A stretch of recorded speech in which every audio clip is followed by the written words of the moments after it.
नाम जप नहीं करना, सत्संग नहीं सुनना, उनको परिणाम वही मिलेगा।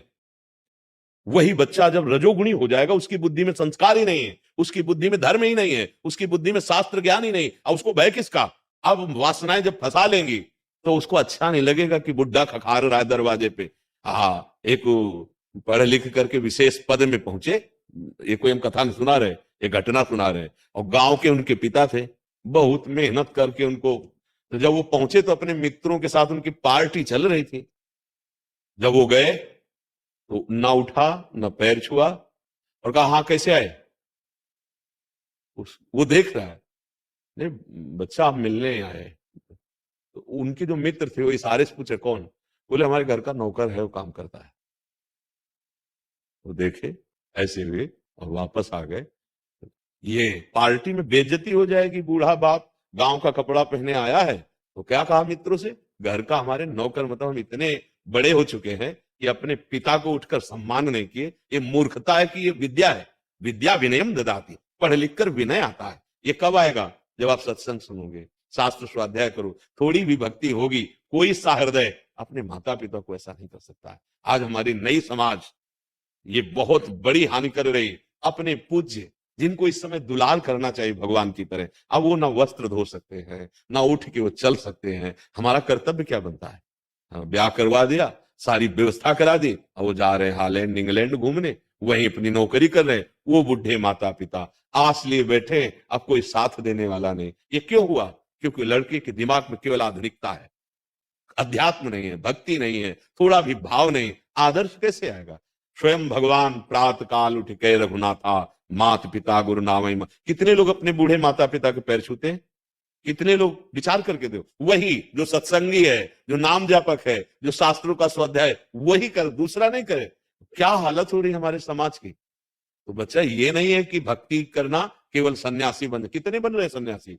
खेल समझते हो सन्यासी बन? नाटक करना खेल हो सकता है बाबा जी का, लेकिन बाबा जी बन के निर्वाह करना एक खेल की बात नहीं भैया। आग पे जलना है, आग पे। काम क्रोध लोभ मोह मद मत्सर सबकी मार सह के, किसी से कुछ बोला नहीं जाता, सहते हुए आगे बढ़ा जाता है। अब बाबा जी ऐसा, बाद में जब वो प्रकाश होता है तो फिर वो सब, अरे उनके एक जीवन होता है कृष्ण पक्ष, महीने में 2 पक्ष होते हैं, कृष्ण पक्ष और शुक्ल पक्ष। ये तुम शुक्ल पक्ष देख रहे हो, प्रकाश वाला, वाह वाह वाला, लेकिन वो नहीं देखा जो कृष्ण पक्ष था। अगर उस पक्ष को देखो तो ये सब तुमको ऐसे लगेगा तुच्छ नहीं। ये क्या है? ये जो करके आ रहे, ये क्या है उनके सामने? ये हमारी कोई फीस हो गई क्या कि हमको ये मिल गया तो हम सौभाग्यशाली? ये कुछ नहीं, ये तो माया का नाटक है। जो मिला और जो मिलेगा वो अलौकिक और परमानंद में अनंत महिमा युक्त है। महर्षि, ये तो आपकी बात हम समझ पा रहे हैं। इनका ऐसा भाव भी था कि हम नहीं बनना चाह रहे, बट उनको कौन समझाए? वो हमें पीछे पड़े रहते हैं हमें कि तुम बाबा समझाने की जरूरत नहीं, कर्तव्य पालन की जरूरत है। माता पिता को भगवान समझकर उनकी शरीर सेवा करनी है, लेकिन उनकी वो आज्ञा पालन नहीं करनी है जिससे हम धर्म भ्रष्ट हो, जिससे हमारा संसारिकता का ऐसा प्रभाव बढ़े कि हमारी भगवत भावना उन्हीं से नष्ट हो उनकी जाए। मानसिकता ऐसी बन गई है कि ये अगर ज्यादा भक्ति करेगा तो हमें छोड़ के अच्छा, चला जाएगा। ज्यादा भक्ति का मतलब हम कह रहे हैं दिखावे क्यों करो? आप समझो, जैसे आप एक पत्नी हो किसी की, आप बहू हो किसी के, या आप बेटा हो किसी के, ज्यादा दिखावे करने की आवश्यकता नहीं। अगर आप राधा राधा अंदर जप रहे हो, कौन जानेगा? बताओ ना। आपको 10 मिनट, वो कह रहे हैं घंटा 2 घंटा कर लो, अरे बहुत बड़ी कृपा कर दी। अगर हम 10 मिनट थोड़ा ठाकुर सेवा कर लेते हैं और अंदर ही अंदर राधा राधा जपते हो, पैंट शर्ट में, सांसारिक वेशभूषा में, भागवतिक मान लो राजी है तो तिलक लगा लो भैया। अगर नहीं लगाओगे तो तुम्हें भगवान नहीं जान रहे कि तुम उनका भजन कर रहे हो, अच्छे आचरण कर रहे हो। हमें लगता है कि अपने परिवार का मानसिक बैलेंस ठीक करने के लिए अगर वो विरोध करते हैं, बाहरी जो हम ज्यादा फैलाव कर रहे हैं, उसे नहीं करना चाहिए।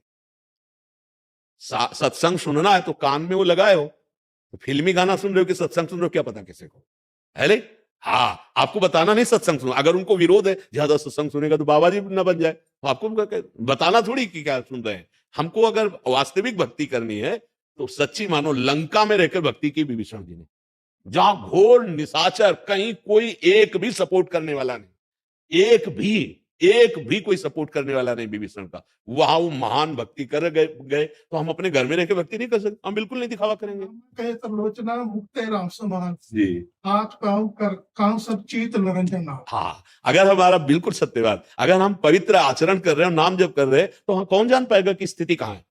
पर अगर हम बाहरी दिखावा करें तो उनको तो लगेगा कि सन्यासी हो जाए लड़का, पर हम ये कहते हैं सन्यासी होना कोई खेल नहीं। ऐसे कभी कोई कदम बढ़ा भी मत देना, क्योंकि उसके लिए जो चाहिए वो जब होगा तभी साधुता सफल होती है। नहीं तो अगर हम देखी देखा या ऐसे सुन सुना के तो फिर निर्वाह नहीं हो पाएगा। जब 4 दिन भोजन नहीं मिलेगा और अंदर विकार और ऊपर से गाली, तब यही लगेगा कि नहीं चलना इस मार्ग में, है नहीं? और जो ये देख के होते हैं कि बड़ी सुविधा है, बड़ा है, वो कोई साधुता है क्या यार? केवल इसके लिए, केवल खान पान सुविधा के लिए अगर भेष रख लिया जाए तब तो धिक्कार है यार। इससे तो अच्छा है रिक्शा चला के, लेबरी करके, रूखा सूखा खा के धर्म पूर्वक चलो तो आगे उन्नति हो जाएगी। वेश इसलिए नहीं रखा जाता सुविधाओं के लिए, भेष जब रखा जाता है तो प्राणों को पहले अर्पित कर दिया जाता है। नारायण अति कठिन है हरि मिलन की बाट, या में पग पीछे धरे प्रथम शीश दे काट, मैं अब मरा, अर्थात अब कोई मुझे परास्त नहीं कर सकता, हर कष्ट सहूंगा, हर विपत्ति सहूंगा। जैसे शपथ नहीं दिलाई जाती, ऐसे सन्यास होता है। दिगंबर करके गंगा जी में खड़ा करके गुरु पूछते हैं तुम्हारा कौन? बोले भगवान नारायण के हरि के सिवा कोई नहीं।